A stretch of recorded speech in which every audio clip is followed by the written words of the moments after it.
All right. Ryan, you were in the previous class, so some of this will be review at the beginning. But for everybody in this class that hasn't watched the previous class, it'll be relatively new.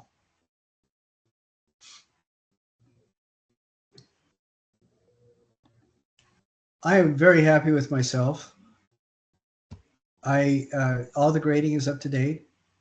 So everything that's been turned in so far is graded. There are a couple of things that I wanted to talk about regarding that. I'm finding that due dates are not all accurate.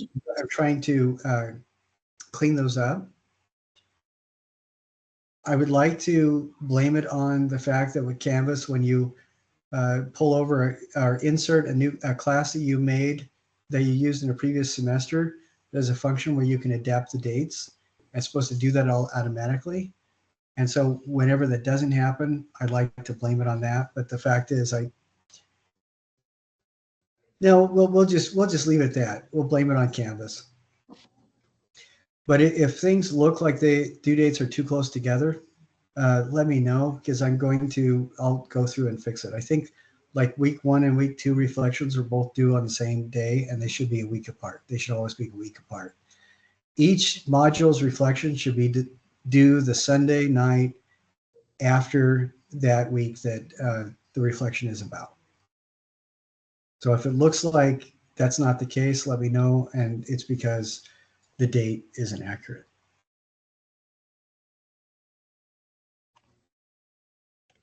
That's one thing. And then I also wanted to show you, we talked a little bit last week about citations and stuff. Oh, I'm sorry, I forgot. Inane niceties demonstrating that I care. Did everybody have a nice holiday? Excellent. Did anybody get food poisoning or anything? Okay, I would count that as a win. I've had food poisoning after family gatherings, and in my first marriage, I was able to use that to get out of about 8 years of family barbecues. So if you did get sick, remember you can use it as ammunition. Not that any of you would.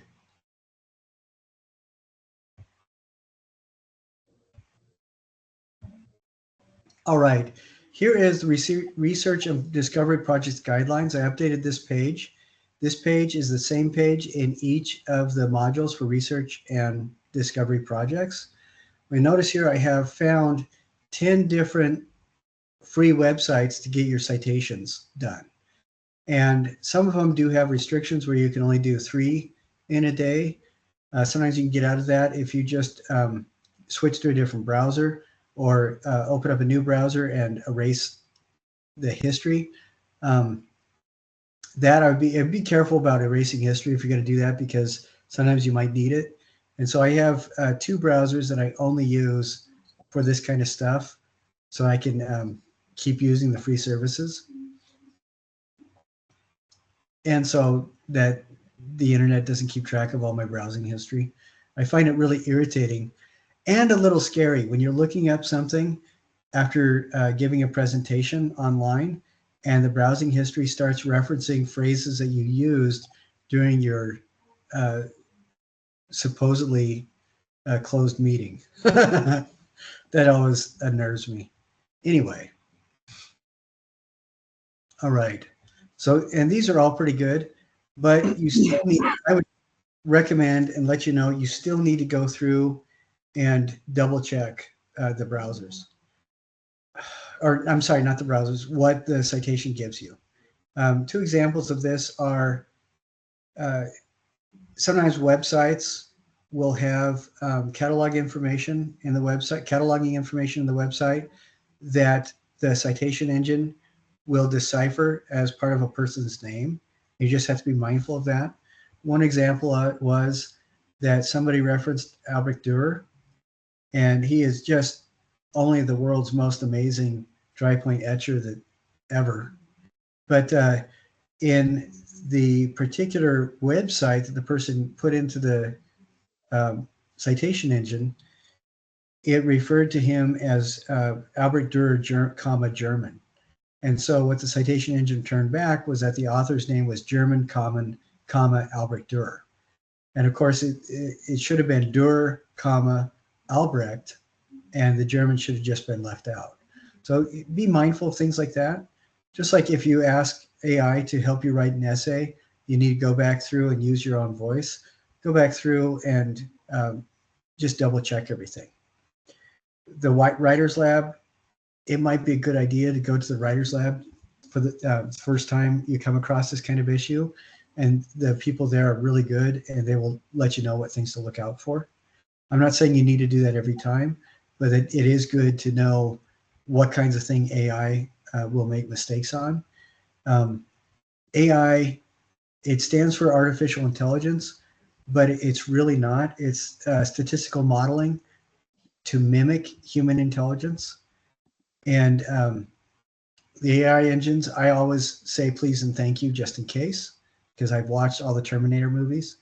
But AI, when you go through even these citation machines, you plug in the stuff and they use their extrapolation algorithms to help you formulate the website so it looks like MLA.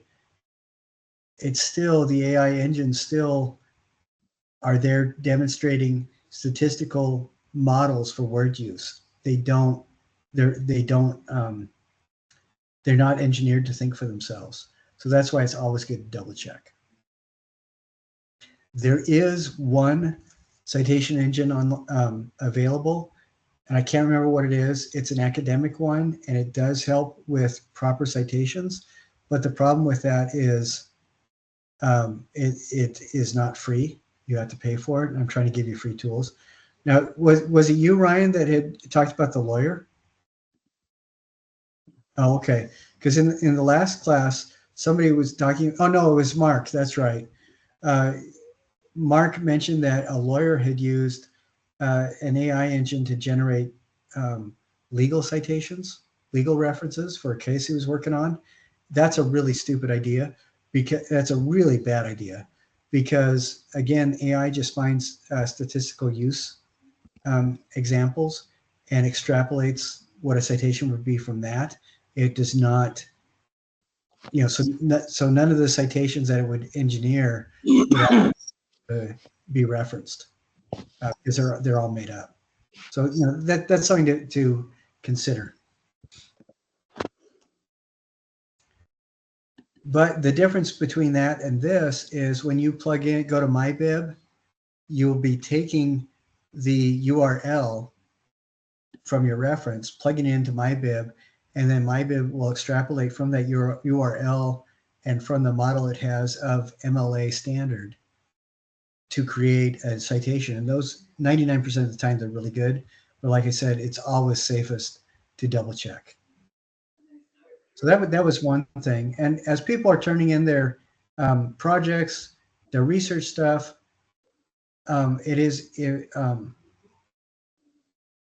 people have lost a couple points just on things like if it's not the right format, or if it's the citations aren't alphabetized. If you're doing a research with the PowerPoint, remember the PowerPoint needs to be in a video file that Canvas can recognize.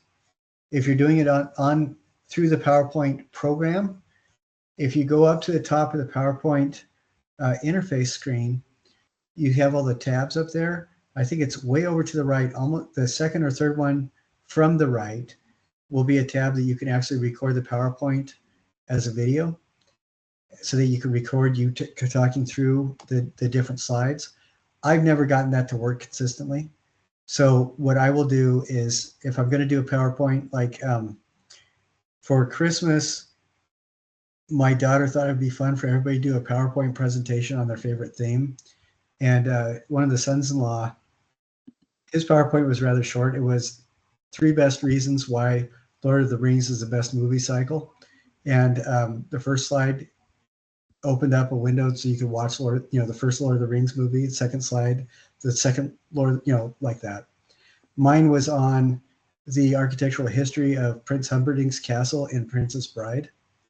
And the only way I could get it to work was by doing a Teams meeting with myself, showing the PowerPoint slides and me talking through each of the slides and recording it as a video for through Teams. And that works really good. It gives you one of the three files that the three file types that I can use through Canvas and YouTube are MOV, MP4, and WAV. And using Teams in MP4, I believe. Let me double check that. But it is one of the file types that we can use.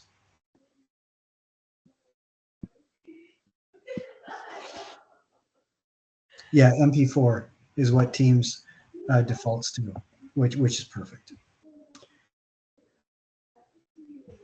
Blah, blah, blah.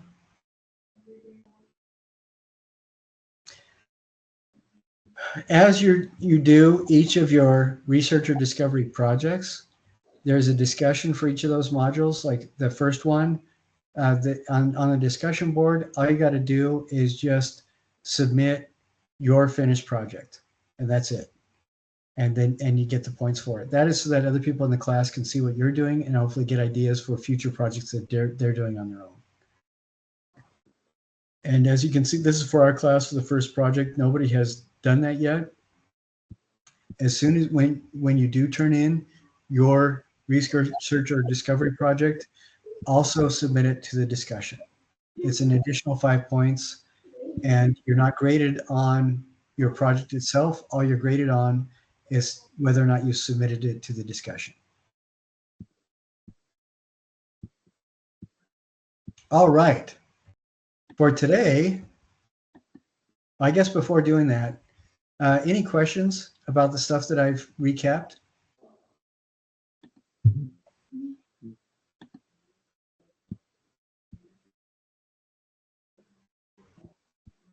No questions at all? Okay, great. Excellent.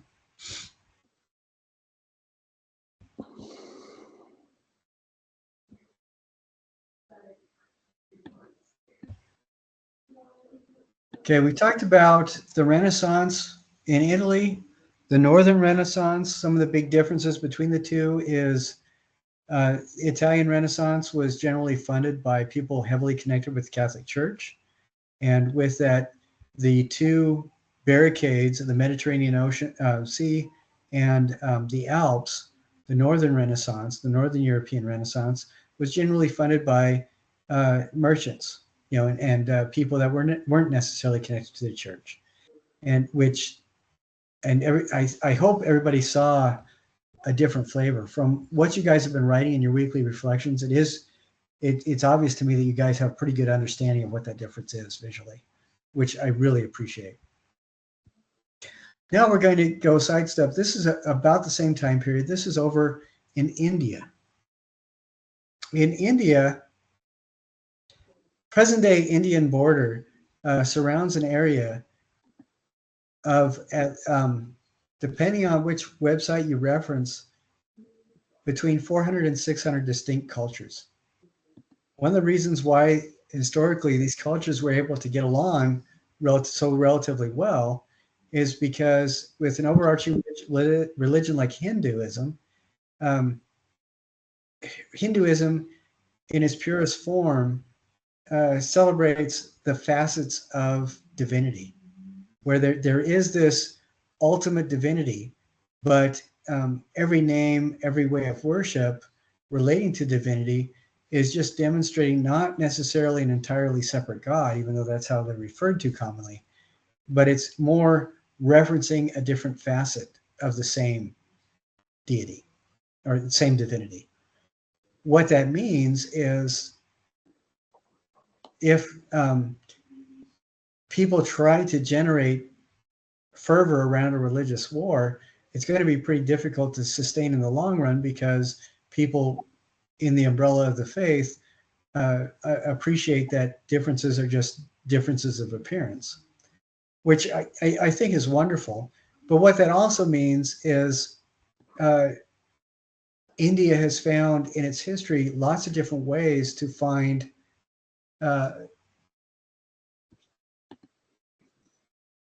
abundance in peacetime abundance, finding abundance in trade rather necessarily than in conquer. Now, don't get me wrong, there are other fair shares of conquerors and stuff going into India. All we have to look at is, the British Empire for most recently. But for the most part, India, a lot of the rulers of India has found over time that you can make a lot more money through trade and getting along with your neighbors than you can beating them up. Which, I love that perspective on the world. It's always better when people find ways of making money in peacetime, I think. But what we're talking about is a period of time when Genghis Khan and Tamerlane and people with different religious ideas came into India, and Muslims found themselves in a position to be emperors of these 400 to 600 distinct cultures that made up the majority of India. And at this time, we're talking relatively consistent with the Renaissance, about 1350 to about 1500. You have a succession of Muslim emperors that were referred to as the Mughals, and they, we talked about the Renaissance happening at a specific point in time immediately after the Crusades. Do you remember what I referred to? What I referred to the Renaissance as being born out of?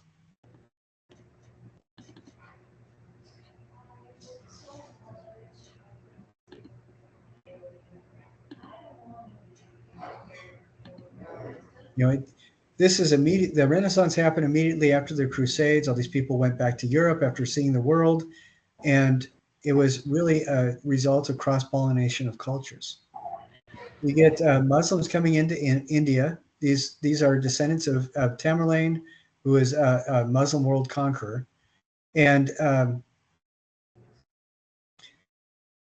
they are rulers over an area that is made up of 400 to 600 distinct cultural civilizations, and trying to make a go at peacetime prosperity.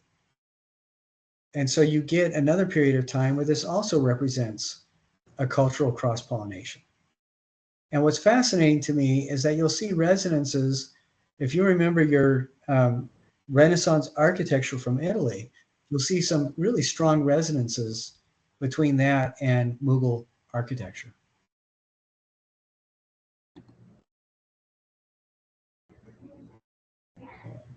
Hey, Ryan, your microphone is picking up a lot of background noise. Thank you. Okay, so Christine just joined us. That's right? Okay. Yes, I'm here. Okay, thank you. So we have this similar kind of situation. And I do have a couple links in here where it gives you a little bit of history about this. One of them, I'm going to share this tab. This is from the Encyclopedia Britannica, but it shows, touches on the history of India during this time period. Okay, and what we are talking about is not so much from 1550 to 1700. We're talking about the entirety of the Mughal Empire, which covered an period of history roughly equivalent to the Renaissance, the Baroque, and the Enlightenment in Europe. And it's fascinating to me that you will see a significant amount of apparent overlap, or at least parallelism or parallels, which I think is really fascinating. It seems to me that a lot of these cultures that we look at are most successful when they celebrate this kind of, or they take advantage of this cultural cross-pollination, and they seem to kind of lose their edge when the leaders of the culture become narrow-minded and elite, or feel like they're driven by elitist goals or worldviews. And I just think that that's really fascinating. Has nothing to do with the class other than I think it's interesting. Now, we're going to be talking a little bit about architecture in Mughal India. And I want you to go through and look at these links, connect to them. This talks about Tamerlane the Conqueror, and this talks about Genghis Khan. There is relevance to the class. And then the first Mughal emperor was a guy named Babur. And I think there was like 6 to 8 of them, something like that, over a period of a few hundred years. And one of the things that was astonishing to me is that this is a time period when my ancestors in Europe, in Eastern Europe, were slogging around in hip deep in muddy piles of manure, dying from things like tapeworm, infections from a hangnail. Literacy was anywhere from 12 to 18%. People, where my family's from in Eastern Europe, people would live and die within 12 miles of where they were born. Talked about the average throughout Europe was close to about 22 miles. And in India, there were famous salons that would happen where people from 6, 8, 12 different religions would come together, compare notes with their different religious texts or their humanist philosophies, argue vehemently their own perspective, and become lifelong, very best friends. It's just amazing to me. And it is interesting to me in other areas of Islamic political control, people would take a very narrow-minded, very closed-minded perspective on scripture and use that to enforce their own narrow-minded, closed-minded worldview. And the Mughal emperors, for the most part, there was one guy that was quite crazy and not a very nice person, but for the most part, they really saw this as an opportunity to find ways to connect with the people around them, open up their ways or their rules of acceptance to be inclusive of people. And I think that's absolutely fascinating.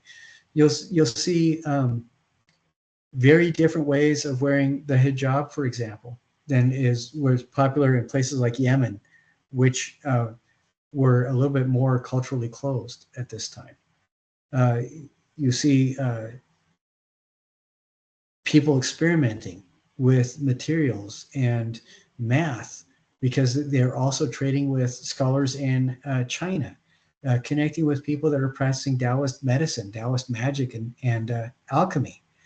In Europe at this time, alchemy was, which is still considered the proto-science. Maybe 95% of people who claim to be alchemists were charlatans, but alchemy was still used as a metaphor to find gold, liberate gold from its base metal form. And that was the ultimate goal of serious alchemists. And the alchemists, the Muslim alchemists in India, for example, their dream was to find the universal medicine that would cure every ill. And I think that's interesting. It's parallel, but it's interesting that their focus was on healing. These are the guys that inspired a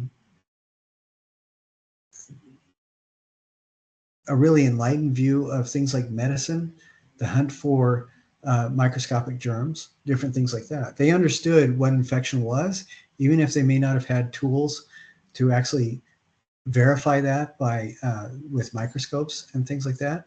They understood how to prevent infection. They understood what surgery was. We have examples of people surviving things that look like brain surgery, skull surgery, rebuilding legs, things like that. I just think it's absolutely fascinating.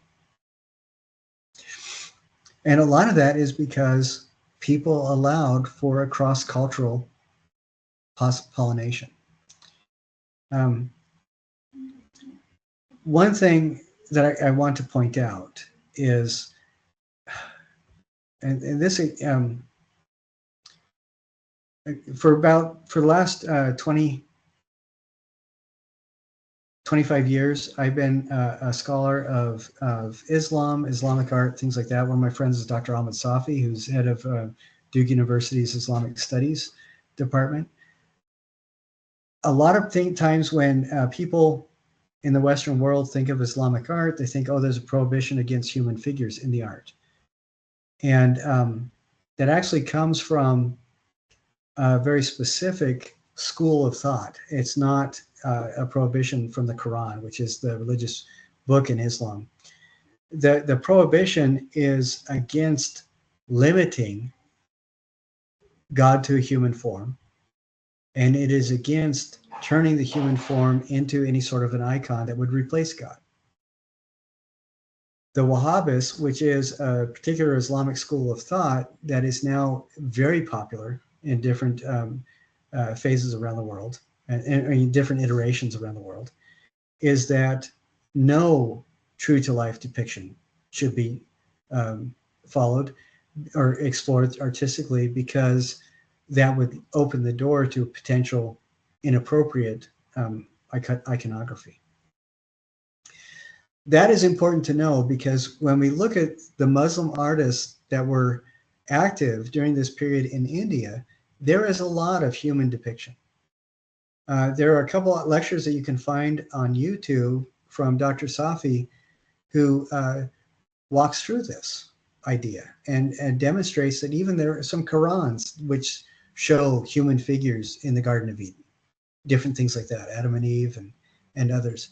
And the prohibition really is against having human figure in the mihrab at the point of worship when you're facing Mecca. You know, you shouldn't have a figure there. But I want to point this out because we will be seeing artwork, and I if anybody in the class is celebrating Islam, I don't want you to be offended. There is an important distinction in Islam when we see images, particularly in Shia, of what appear to be the Prophet Muhammad with a veil over his face. What we are seeing is an artist's symbolization of a figure to remind us of the Prophet. It is not meant to be a portrait of the Prophet, which is an important theological distinction. So, you know, just to be clear on that. Anyways, now we will go back to our regularly scheduled lesson. That is some necessary background. I'm going to rant for just a second. That was not a rant, by the way. That was just pachinko machine background. My rant is there are a lot of people that will make statements, and sometimes I will do that myself. And it's sad when we make statements assuming that we know everything there is in the field. And I try really hard not to make statements like that. What I want everybody to understand is when I make a statement, I'm actually saying something in my experience, through my observation and the things that I've encountered, this leads me to believe this.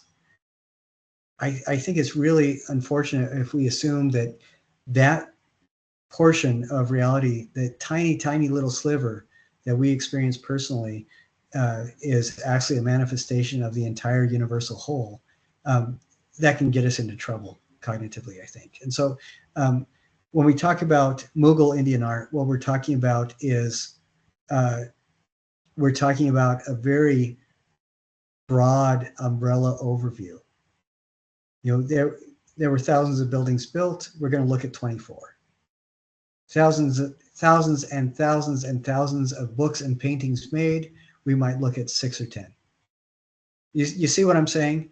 There is a lot more that we're not looking at than what we are. But for the purposes of this class and art history, we are pretending that this is an extrapolation of that field as a whole. Does everybody understand that?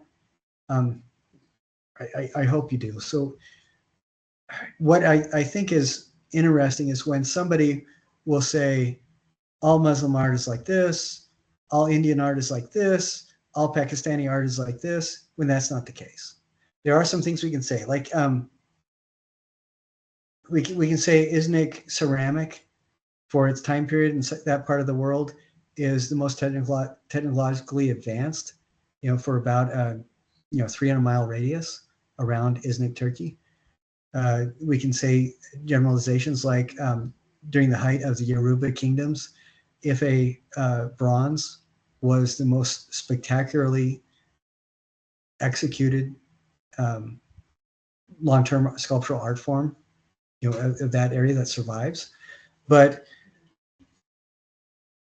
again, those have to be expressed with a caveat of this is only the stuff that people have access to. So, as long as you understand that, we'll go on.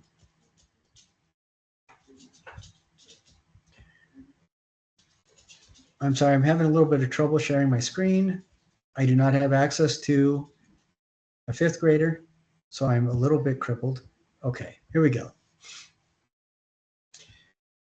So watch these videos, definitely watch these videos. And again, we're dealing with Renaissance era, we're looking at specifically Mughal art before 1600. I want to share this tab and show you just some of the examples of this stuff. And it is astonishing, what these guys are doing. Now, one of the traditions that I think is absolutely incredible from this time period is coming out of the Transoxiana area. Does anybody remember from last week what Transoxiana is? It's the area between what and what?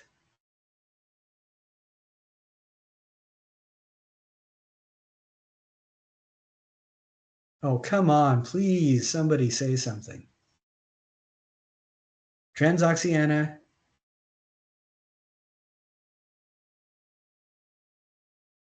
It includes areas like Turkey, Iraq, Iran, Kuwait, Pakistan.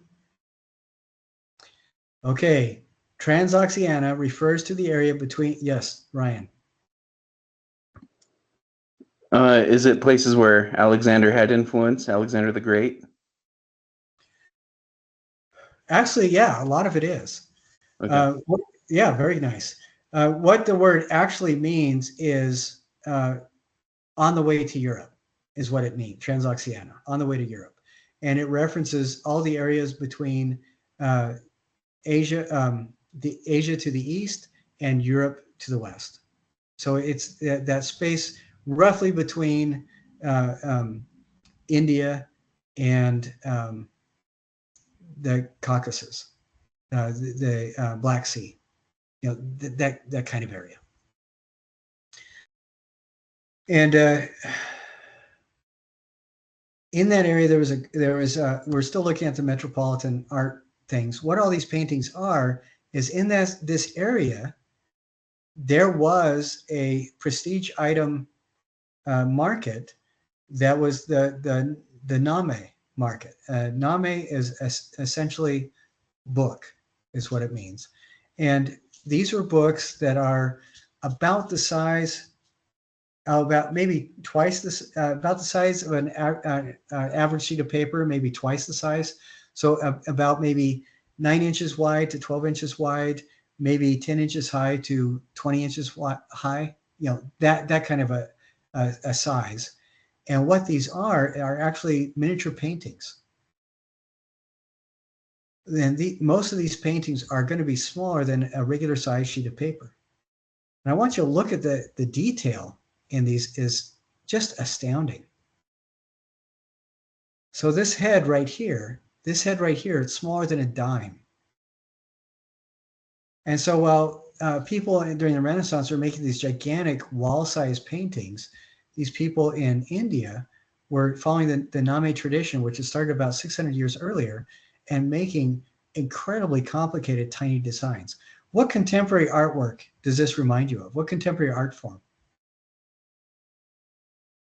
Think about specifically the size.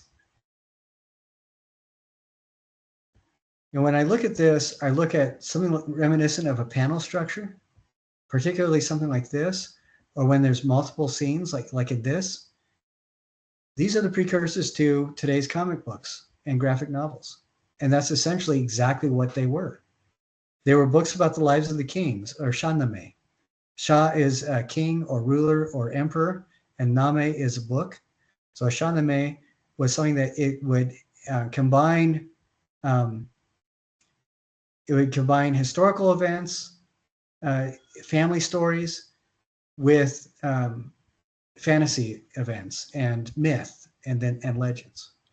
And these were books that were sometimes would take 20 or 30 years to build, but they represented a significant encapsulation of wealth.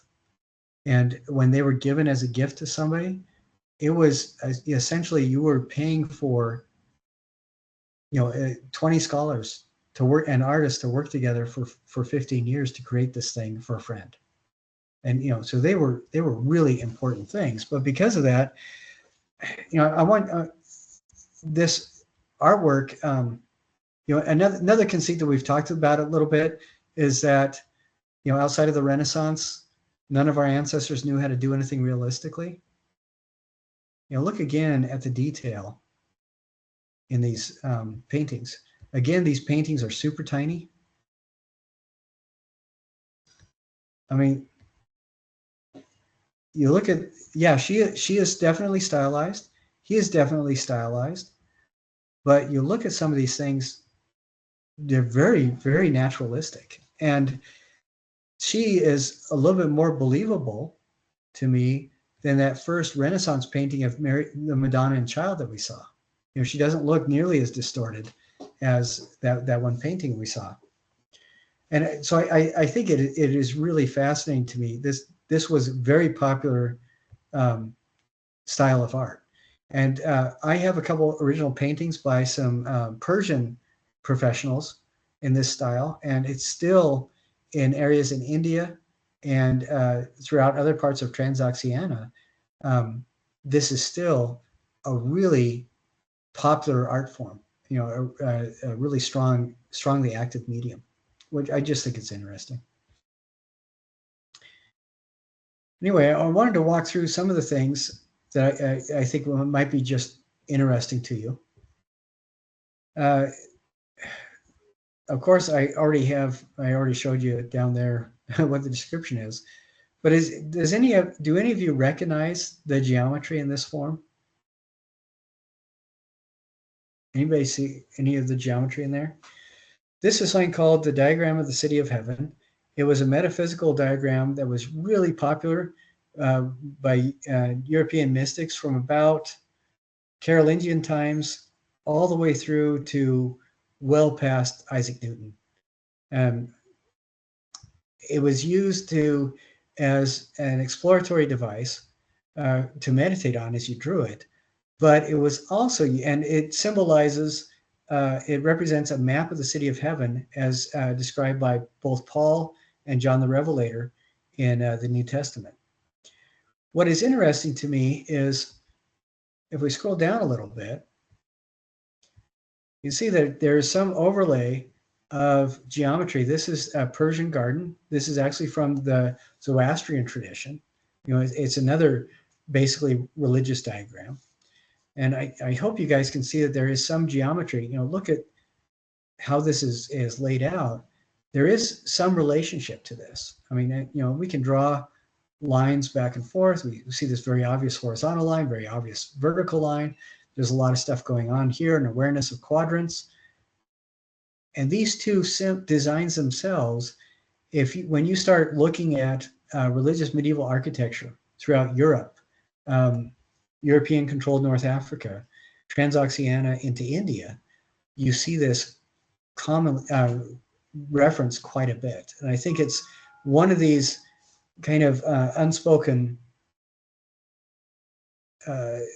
parallels and commonalities that really underlie a lot of architecture done by people throughout Europe, Transoxiana, and Western Asia.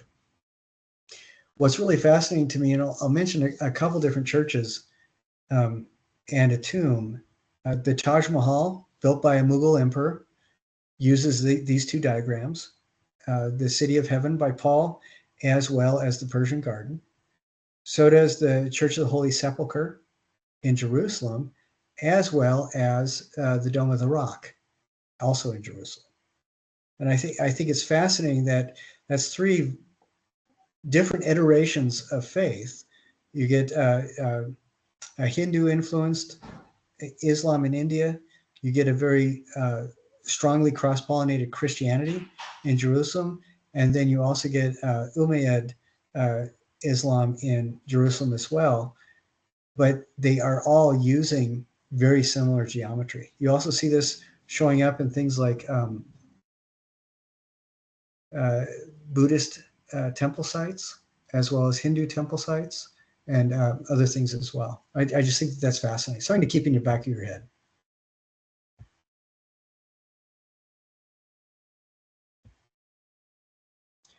So I want to, this part of the module here, these links I want you to follow through.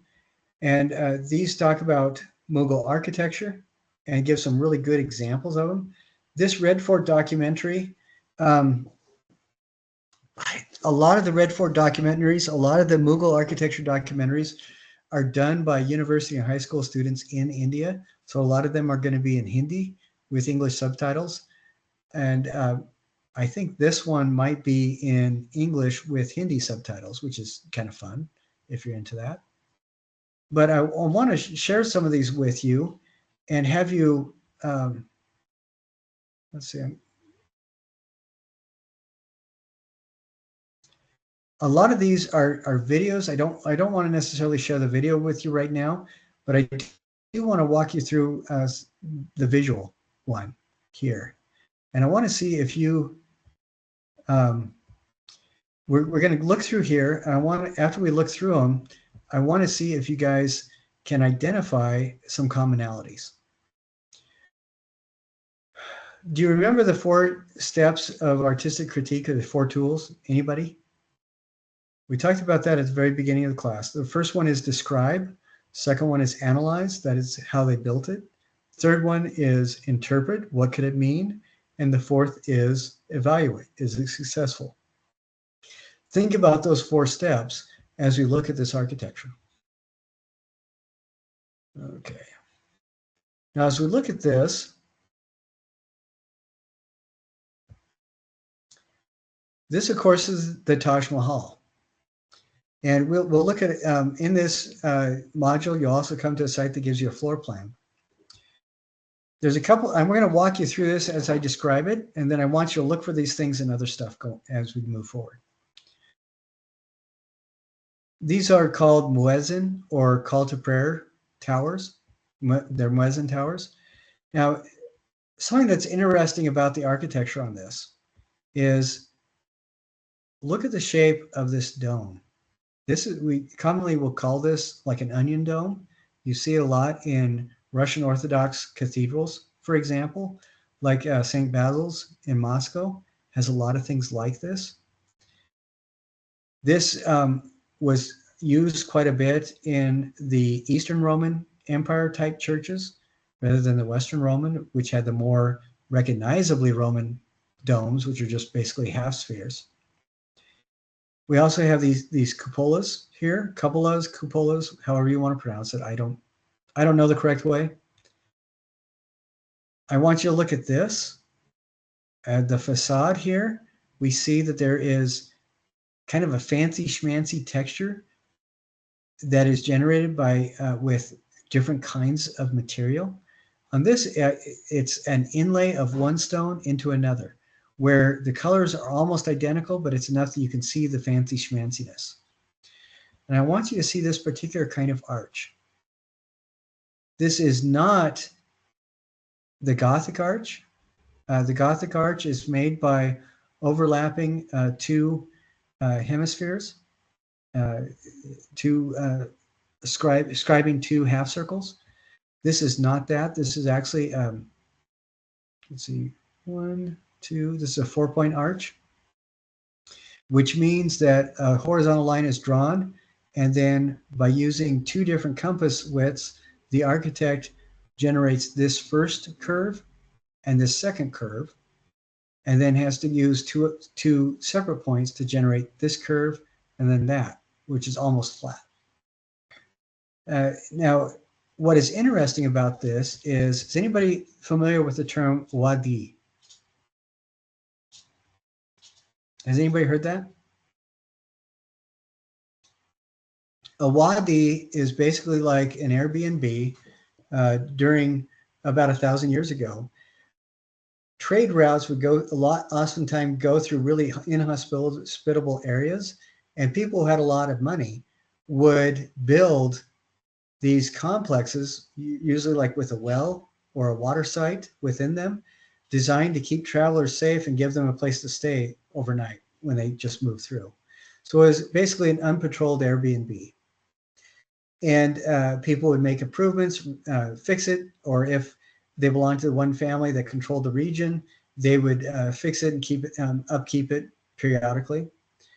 But what is really interesting, through particularly hot areas, Muslim architects and engineers developed a particular style of arch that is very tall and peaked like this.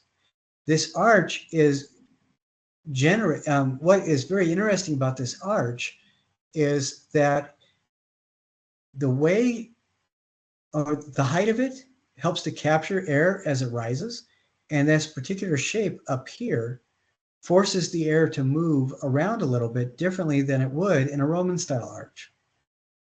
And it generated kind of a natural solid state engineered air conditioning.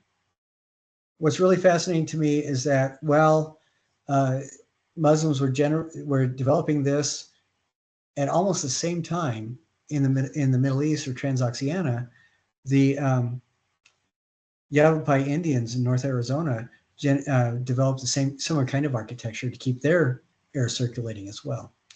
But anyway, so these Airbnbs that were built in desert areas that had these arches in them, they were built with this natural air conditioning to keep travelers cool. But what's really fascinating to me is that this arch throughout the Muslim world seems synonymous with symbols of cooling or protection or comfort, or not necessarily relaxation, but no longer needing to worry, safe environments. And so I think it's appropriate to refer to this just as a shorthand. Instead of a 4-point arch or a peaked arch, you could also refer to this as a wadi arch, because it kind of represented an oasis. And you see this in a lot of structures that are intended to be either comforting or securing, either physically or spiritually.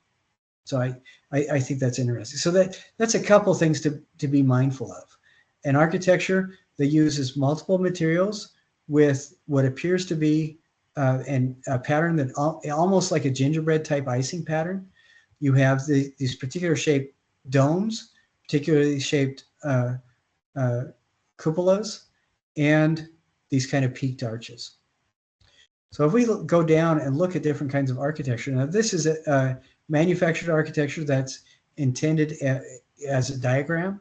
And so you know that they aren't trying to make this look architecturally supportive or sound or engineered correctly. It is just intended to symbolize architecture.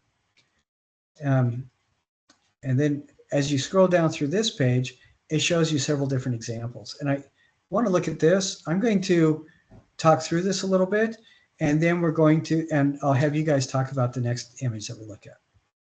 Notice here we have a couple different kinds of material where we have this this kind of umbrella, simple design that has a more complicated inline design, or inlay design rather.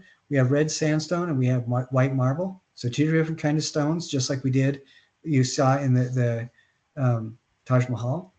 We have this distinctive shade of dome. Does anybody remember the name of these towers?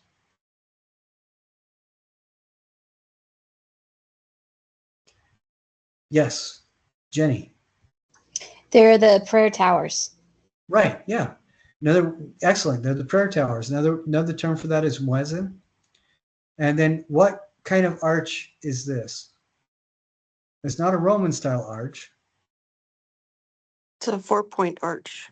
Yeah, it's a peaked arch, or the wadi arch, style arch. Now, what this doesn't have what this does have that the Taj Mahal doesn't, is we have this additional scalloping here. And it's been proposed that one of the reasons for this, or one of the benefits of having this in your building, is that in addition to cooling the air, I mean, it just helps to cool the air more. It helps to cut the devastating effects of a hot day with lots of humidity. I don't know if that's why it was designed that way. It feels to me that that was put in there to kind of make the architecture more fun, but I don't know. But what's interesting is you see the white marble on the red stone. What does this make anybody think of anything going on in Europe at the time? The architecture over there? A lot of the Renaissance architecture, Renaissance era architecture, had this kind of red and white design going on, which I think is really interesting, very similar to this.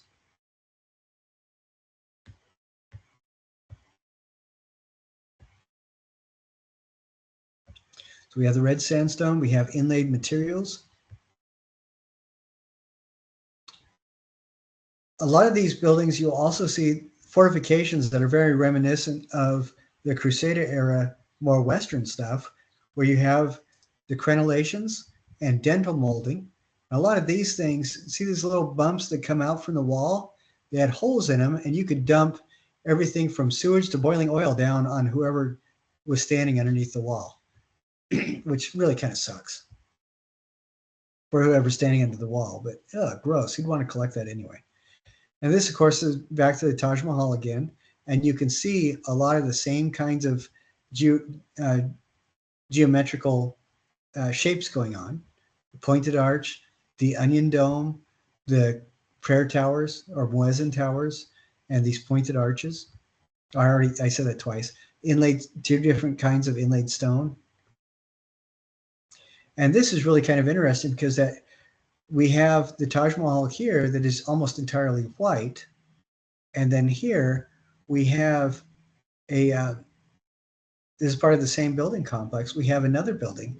It's not designed at all to compete with the Taj Mahal, but we can see some structural elements that are very similar. Who would like to point out what some of the structural elements of this that are similar to the Taj Mahal and the other building in the Red Fort?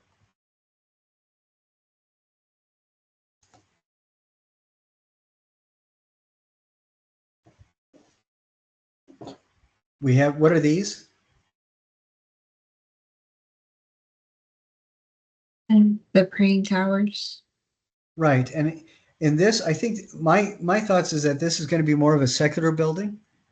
So these are not designed necessarily for the call to prayer, but I would think that they would be more like observation towers. But I think it's interesting that they feel like they serve visually almost an identical function, don't they? So I think your answer is right. I mean, it seems very similar to that. And then we see the patterning here, 2 different kinds of stone. Then we have, what's this right here? The 4-point archway. Yes, excellent, very good. And then we have some crenellations, dental molding, stuff like that around too. But I think that's really interesting, even though this is easily identified as a completely different building.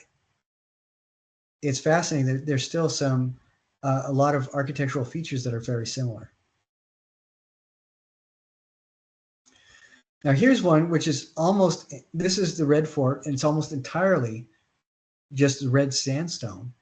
But I think you can still, instead of seeing 2 different layers or 2 different kinds of stone to pick out the designs, in this they made these facade style pointed arches or 4-point arches, and they kind of cut into the stone or made it appear that it was cut in.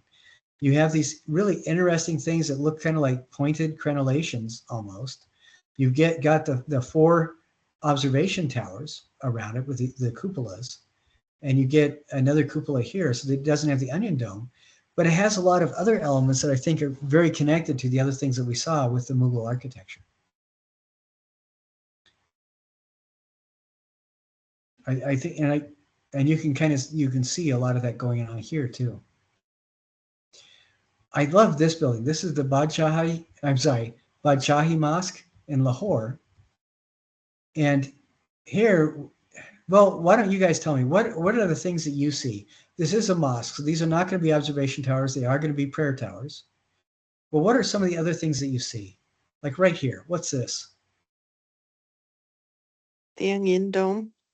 Right, excellent. And what kind of patterning do you see here?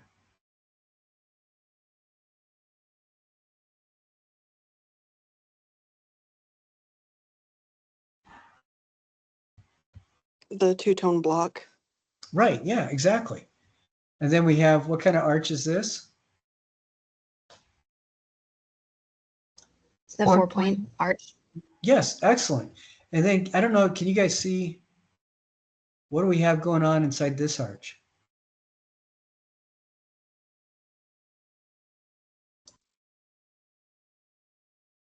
It's like a frill cut in. Yeah, it's a frill pattern.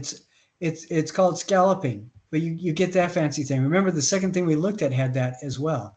Now, not all Mughal buildings had that, but a lot of them do.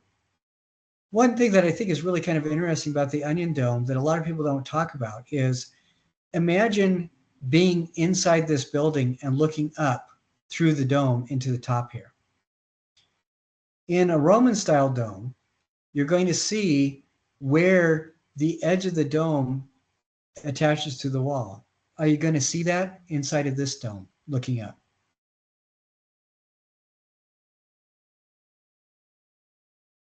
You're not going to see where the base is of the dome is, are you? It's going to look, if you're going into this mosque, if you're going into the palace and you see that above you, it's going to look like the dome is floating. Knowing that these things are, some of these are going to be hundreds of feet tall. I just think that would be absolutely magical to go in. One of the mosques I went to in Isfahan was built with a clear story of tiny windows all the way around the base of the dome. And you have to go down this fairly dark hallway to go, and then you turn right and go into the mosque, so you end up facing Mecca and the mihrab.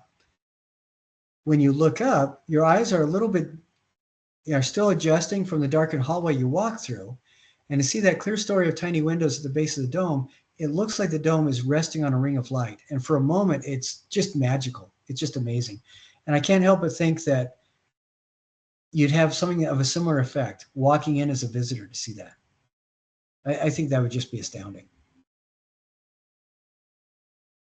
I think that these are beautiful. So this right here, we're looking at the entrance. And this picture is, we're on the other side of the building a lot farther away. So we can see these Muezzin towers.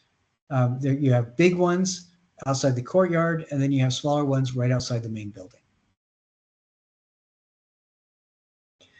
Now, what are some of the things that we see with this one? What are the similar traits? There's 4 of them that we've already seen. Can anybody point them out? 4 or 5? Ryan. So we got that 4-point arch that's kind of frilled and decorated on the main one. Excellent. Alongside other 4-point arches. Right. The dome onion domes that right. Are still two-toned, even though the direction's going in a different direction. Right. The minarets or prayer towers or watchtowers on the side. The kind of square two-tone patterns that go above the 4-point arch a couple times, and it seems laid out in that pattern that we kind of started the class out with. Yeah, that's excellent. Thank you, Ryan. Very good. I want to show you something that I think is really interesting. I'm trying to find it really fast. Okay, I'm going to share this. I just looked up Renaissance architecture. So this is what's going on in Italy at the time. What strikes you as interesting about what we're just seeing right here, and then seeing right here? What leaps out to you right away? Do you see that kind of two-tone decoration? It's almost identical. Isn't that interesting? And I think it's fascinating because we know that people cross-pollinated. Even at this time, People from India were learning from people in Europe, and people in Italy were learning from people in India.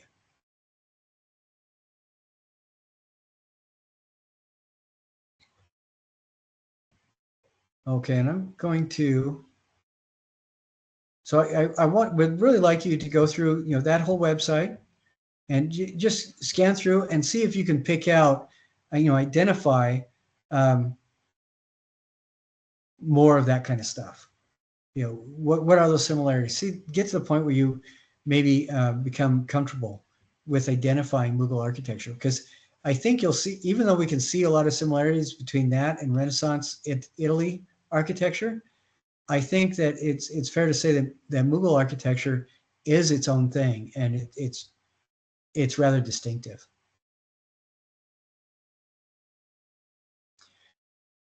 This I wanted to share because I just thought it was really fascinating. Rembrandt is not a Renaissance artist. He comes later. And what is fascinating to me is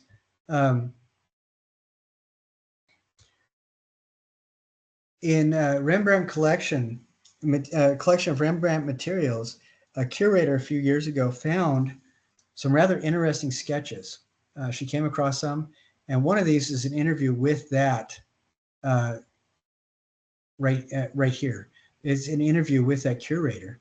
It's in a coffee shop. It's not really well mic'd, but it was fascinating because it looked like Rembrandt really loved Mughal Nameh paintings, miniature paintings. And he actually had sketches that he had done copying from a Shah Nameh, which I just think that's fascinating. So, the cross-pollination, we can prove that because Rembrandt had in his possession these pages. Now, that's after the Renaissance, but I think it is interesting to me that visually, a lot of those Renaissance buildings are very reminiscent of the Mughal buildings. Or perhaps the Mughal buildings are very reminiscent of the Renaissance buildings. Anyways, I want to share this video with you. This is about 7 minutes long. And we're just going to be looking really closely at one of these Nameh paintings. And this is a famous one. And this is parallels close to the end of the Renaissance. But this tradition has been going strong in the region for by this time, about 750 years. And so, these people are really, really know what they're doing. And it's fascinating to me that it's still wildly popular in areas of India, Pakistan, and the Middle East. Okay, and you can see right here, Shah, S-H-A-H, that's the name for ruler, and Nameh, N-A-M-E-H, is another word for a book. So it's a book of kings. Can everybody We can't see the screen. Okay, thank you. Okay, how about now? You can this see is it. Shah, and this is Nameh. Thank you very much for being brave enough to remind me of that.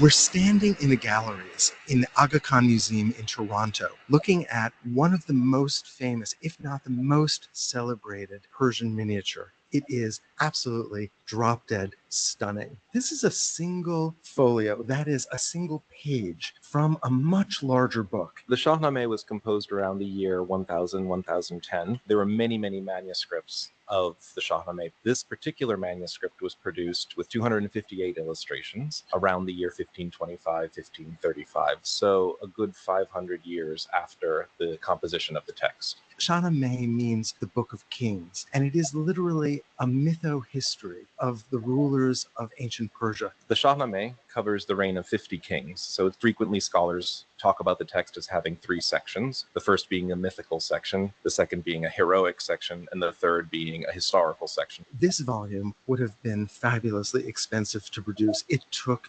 decades. Entire departments or libraries of a king's court would have been funded and mobilized with teams of workers, artists with different specialties, from gilding to painting and drawing to using lapis to creating a binding. Whole teams of artists brought together over many, many years to create a single manuscript. This particular manuscript is large. It's lavishly illustrated. There's a lot of gold and really high quality pigments used. And as you can see, you have the absolute height of artistry, and draft script is large. What's ironic about him saying large?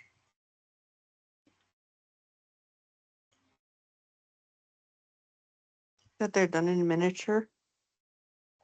Yeah, but this is, her face is about 20 inches away from the paper, to give you a sense of scale.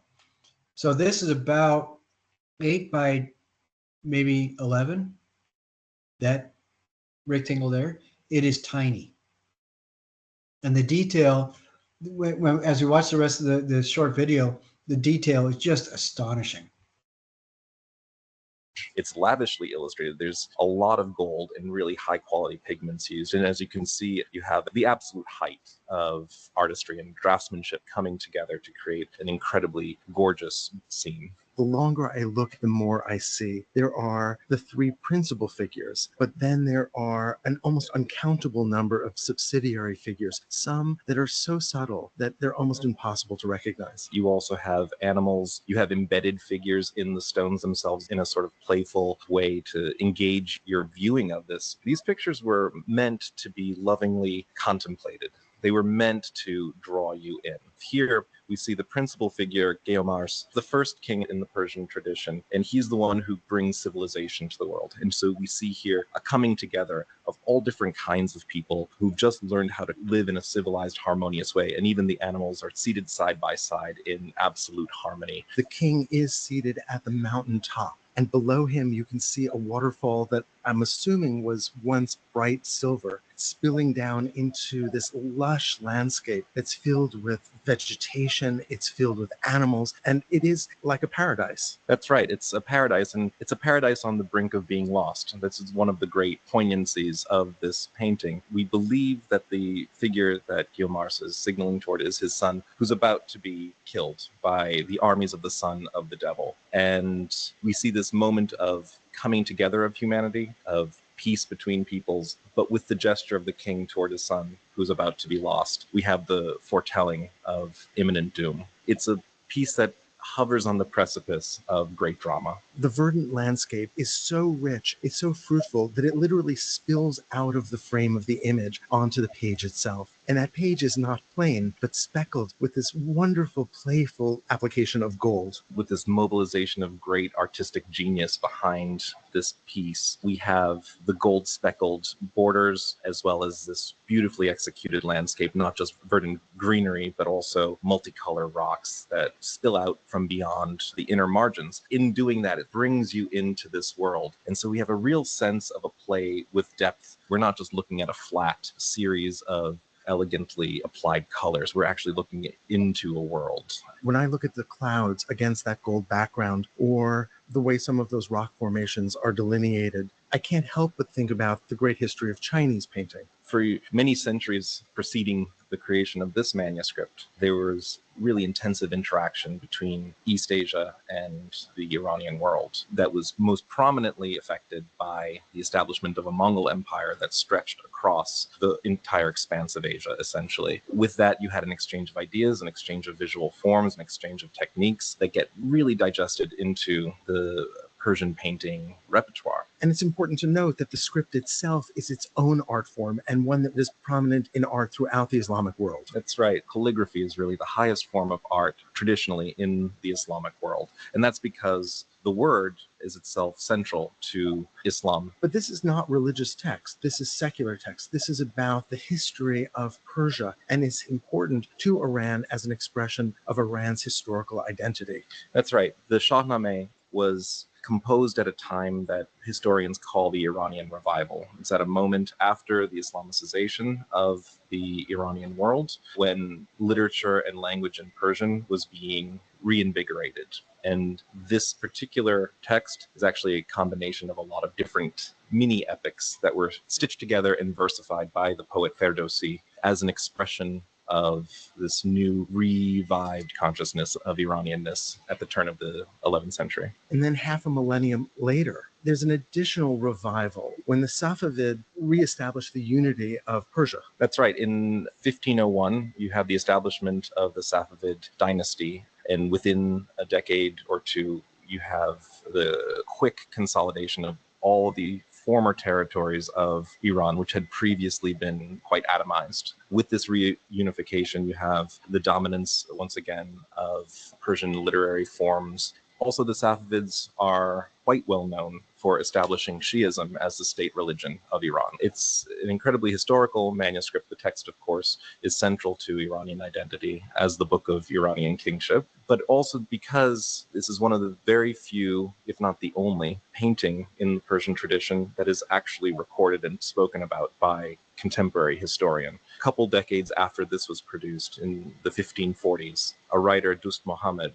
composed a preface to an album, and in that he speaks about the painter Sultan Muhammad, and he speaks about this painting in particular of Geomars with all of the figures dressed in leopard skins. And so it's a really important piece. We don't have a lot of paintings in the Persian tradition that are actually written about and historically recorded. So this is a very, very important individual piece, and it's a real treasure to have here in Toronto.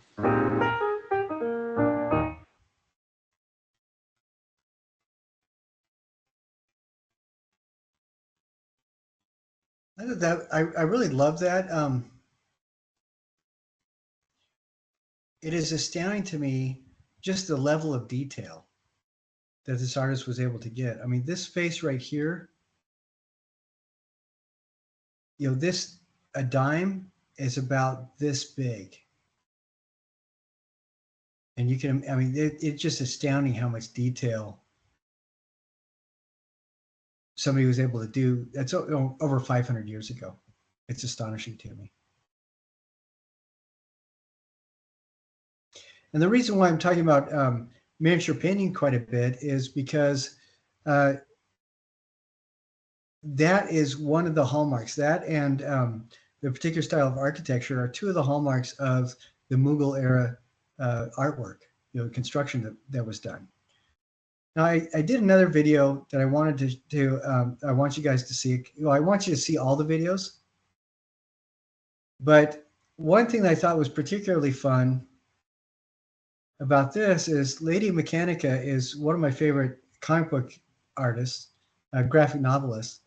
And this shows how she is preparing the work that she does. I'm sorry, let me get out of the ad. There we go. And it's what's fascinating to me is, you know, she walks through her process of developing these panels and doing them, and then also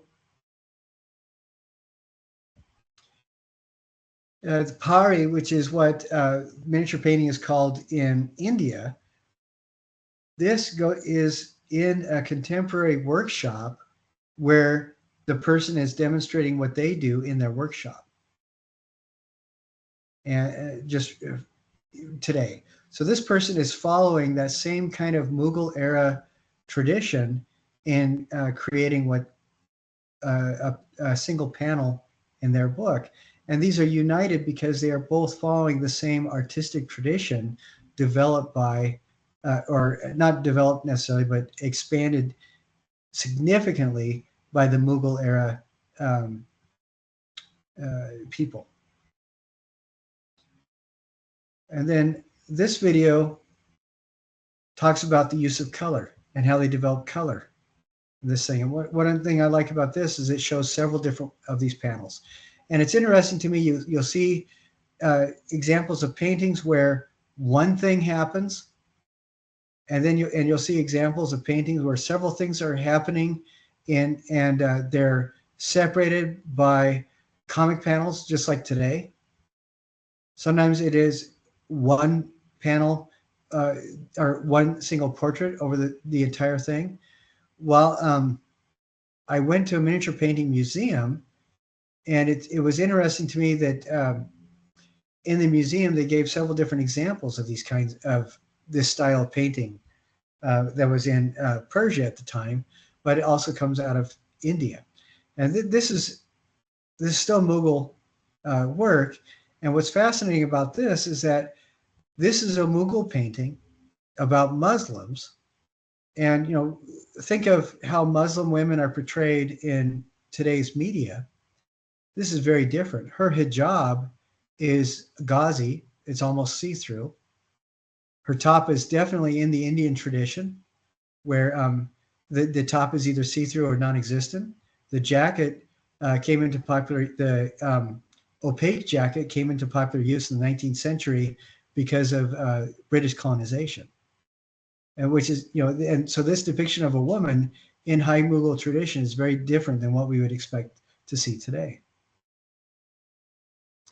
And it's just fascinating to me, this kind of tradition of painting. Would you guys say that this was more naturalistic or stylized?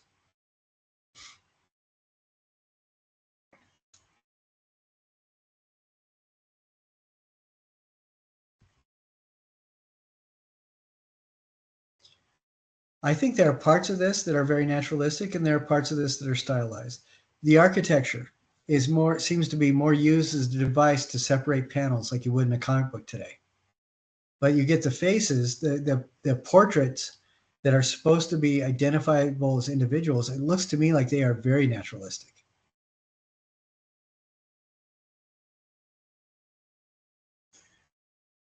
When they're stylized, one of you had said, yeah, this is like airbrushing a model's face on a magazine. This feels like that kind of level of stylization, but overall, this feels very naturalistic. One thing that you'll also see is this in the background, there's a very stylized, almost surreal type of background. And let's see, we'll get to, okay, right here. We can look at this, we can look at this. What is interesting is these style of plants, this is kind of the model that people like William Morris use to define how we do floral wallpaper today. And a lot of these you'll see are stylized where they almost look like botanical specimens that are pressed and then painted. So it's not designed to look completely naturalistic. Does anybody know why there is this stylization in the background? Have you guys ever heard of the world of the ideal or Plato's allegory of the cave? Plato is describing a realm that is more real than what we experience. In the allegory of the cave, somebody grows up his entire life seeing shadows of forms on the wall that he is told are specific things. And then his chains are broken and he's kicked out of the cave. After his eyes adjust to the outdoor light, he sees the things that supposedly made those shadows. So he sees the real thing. Can everybody hear my dog? Yeah, I'm so glad she chose to chime in. But he talks about that world of sunlight as the world of the real or the ideal forms. And this was used later on in many religions that had access to the writings of Plato as an allegory for the heavenly realm. And in particularly Islamic artistic tradition, a lot of backgrounds from we're talking visual depictions from about the 8th century all the way up to when the Sphinx got his nose shot off. So 1798, where tell me if the noise gets too loud. There's some people that just got in the house. But what is that? These plant forms are designed not to look naturalistic, but to look stylized. They are designed to look like botanical specimens, and because they symbolize the ideal background or the ideal realm.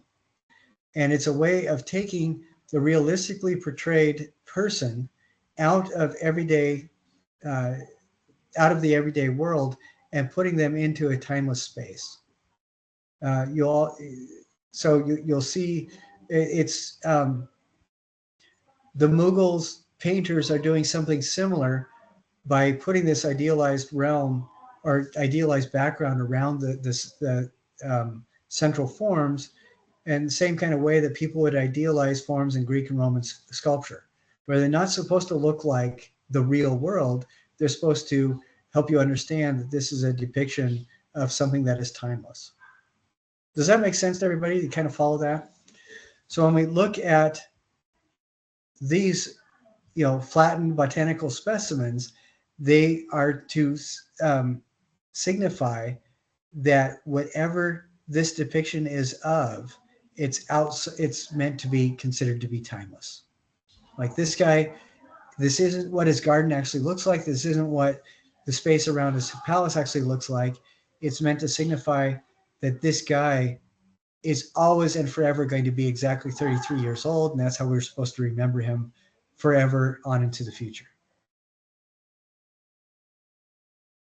And it's interesting to me that you see some of these similar kinds of things going on with surrealism, surrealism in the 19th and 20th century. I just think that's interesting. And with stylized plant forms in the 19th century, Victorian England, but you also see this making a resurgence in a lot of pottery painting from about the 15th century all the way up to about 1918 throughout Transoxiana, or again, Turkey, Egypt, North Africa, that kind of area. I just think it's interesting. So that is pretty much all I wanted to share with you guys today. I want to talk to you for just briefly. Do you kind of see some of the parallels I'm talking about between what we saw with the Mughal art and the Renaissance? We're not seeing exactly the same thing, but we're seeing use of pattern and an approach to realism and expression that seems to demonstrate a similar cross-pollination of cultures, with the difference being that we're talking about an Islamic influence onto the native Christianity prevalent throughout Europe on one hand with the Renaissance, and we're seeing something of a cross-pollination with more Eastern cultures as well as other Western cultures into the predominantly Islamic prevalent culture in India. Do you guys see that at all as well? Okay, good. I've got a couple nods. I hope you can point that out or pick that out. So I want you to watch the rest of, click on all the links. Let me know if any of the links don't work. And also let me know how you're getting on with your projects. Next week, I want to see I want to share with you some of the ones that show up in our discussion forum. So again, after you turn in your project, go over and submit the project into the discussion for an additional 5 points. All right. Any last questions or observations before we separate for the week? I did have one question. Why did they choose to do miniatures versus a full-size painting? I think that that is a really, really good question. And I think it speaks to a couple different things. One is cultural tradition, and another one is a show of wealth. In Europe, you do have transportational wealth. You get these delicate books, you get small items that people can move around with. But it seemed like paintings were intended to be housed in more permanent structures. And even though you did travel around, a big sign of wealth was what you were able to amass in a central location. Conversely, in even though you did have these fantastic palaces and stuff like that, a lot of rulers would show their wealth by traveling around, moving from location to location. Every 4 months, they would move to a different palace. And I wonder if that was part of it. I wonder if part of it was you invest all this time and energy into something that is easily transportable that you can carry with you to connect with that show of wealth.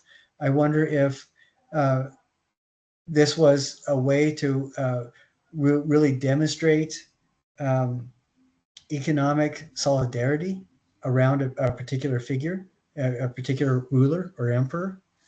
The short answer is I don't really know. What is fascinating to me is that the areas of India where these books were prevalent are significantly higher in humidity than the areas, corresponding areas where large paintings were stored in Europe. And I don't know if that has a lot of bearing either. But if we go to historical culture, the idea of celebrating a space, decorating a space, and housing a fortune in a particular space seems to be significant for the cultural history in a lot of places in Europe. And this idea of a small book of sacred writing seems to be really important culturally for at least 700 years before this in areas in Pakistan and the Middle East, over towards the Mughals. And I wonder if that has something to do with it. Another thing that I think is really interesting is where we see the large-scale figure paintings is also in areas that are predominantly influenced by the history of Christianity. Now, what is fascinating to me is that even though the Bible is important, a lot of people did not own Bibles. They learned about the Bible under the control of religious leadership. So how people experienced that connection with Christianity was through symbolism. So what is a predominant symbol that you can think of? There's a couple with Christianity. One is the cross. What's another one?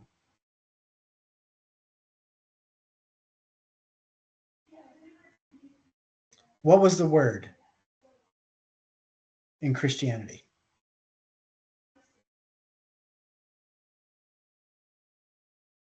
John in chapter 3 is very clear about saying that, I'm sorry, not chapter 3. In his first of 3 letters, John talks about the word being God. It's the body of Christ.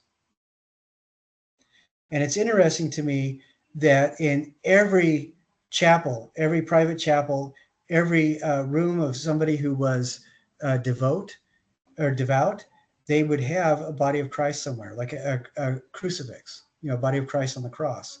The cathedrals are designed to be a cross laying down to remind you of the body of Christ. The sacrament, the Eucharist, is a constant reminder of the body of Christ. And it makes me wonder if that Western desire to, the highest art form, the highest subject of art was the human form. That's why you have so many portraits, so many depictions of the human form and representations of Christ on the cross. I wonder if it's because they're all referencing the word of God being made flesh. In comparison, the Quran is the word of God made legible. It is that where Europe legibility was anywhere from 12 to 20%. Do you want to guess what legibility? How many people could read throughout the Muslim world up until about 1798? Anybody want to guess? Think of this. It is high. What's that? I was gonna say like 30 to 40%. Actually, the literacy rate is higher than it is today worldwide. Throughout the Muslim world, literacy rate was between 89 and 95%. Can you believe that? And so the word of God was made legible. That's why I think that's why calligraphy was the highest form of art. And so if the word of God is made legible and calligraphy gets you closest to that in the same way that figurative art gets you closer to the body of Christ, I wonder if that's why for the Mughals, the book was the most was the highest portable piece of art. That's just all conjecture, but it does seem to me to make sense. It is fascinating to me that in a culture that celebrates the word above all else, the book becomes a predominant art form. And in a culture that celebrates the body above all else, the portrait becomes the predominant art form, and as well as figurative sculpture. It is interesting. I don't know if that's the answer, but did it sound like I knew what I was talking about? Anybody? Okay. As Jenny, as long as you're convinced, I'm happy.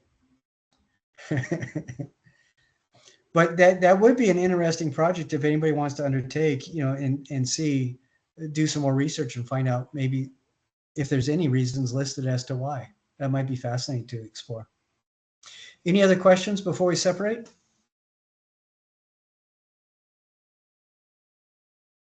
All right. Well, thank you very much, guys, for showing up. Thank you for participating today. And I look forward to seeing you guys after what you got, no doubt, wonderful, exciting, happy, and very safe weekend for all of you. And I look forward to seeing you again next week.